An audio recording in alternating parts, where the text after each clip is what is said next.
పండ్ల తోటల్లో అధిక విస్తీర్ణంలో సాగులో ఉంది మామిడి. ఉభయ తెలుగు రాష్ట్రాల్లో దాదాపు అన్ని జిల్లాల్లో సాగు చేయబడుతుంది. మామిడిలో మంచి కాపును పొందాలంటే తోటల్లో ఎరువుల యాజమాన్యంపై శ్రద్ధ పెట్టాలి. పోషకాలను సకాలంలో అందించలేకపోతే పూత పిందె రాలిపోయి దిగుబడి తగ్గే అవకాశం ఉంటుంది. కాపు అనంతరం కొమ్మ కత్తిరింపులు చేసి సమయానికి ఎరువులందిస్తే తోటలు నవంబర్-డిసెంబర్ మాసాల్లో పూతకొస్తాయి.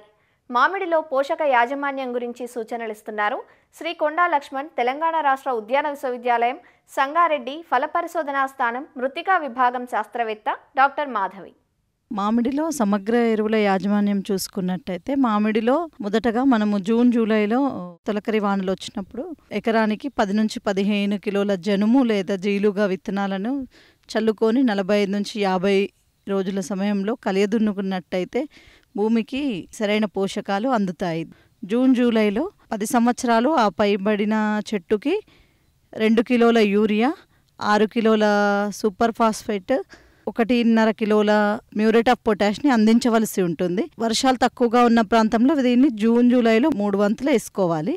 ఇది వర్షాకాలం మొదట్లో వేసుకొని వారు వర్షాకాలం చివరిలో సెప్టెంబర్ అక్టోబర్లో కూడా దానిలో 3 వంతులు ఇప్పుడు వేసుకోవాల్సి ఉంటుంది. మిగిలిన 1వ భాగము ఫిబ్రవరి చివరి వారంలో వేసుకోవాలి.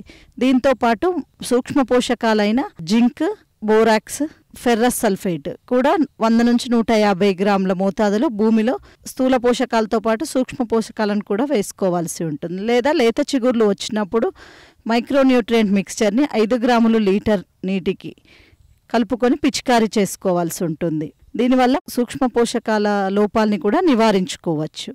దీనితో పాటు పశువుల ఎరువుని 10 సంవత్సరాలు ఆ పైబడిన చెట్టుకి 100 కిలోల పశువుల ఎరువుని చెట్టుకు వేసుకున్నట్లయితే మంచి దిగుబడిని సాధించవచ్చు. దానితో పాటు బయోఫెర్టిలైజర్స్ అజటోబ్యాక్టర్, అజోస్పైరిల్లము, ట్రైకోడర్మా కూడా వేసుకొని మామిడికి అందించినట్లయితే మీరు అధిక దిగుబడిని సాధించవచ్చు.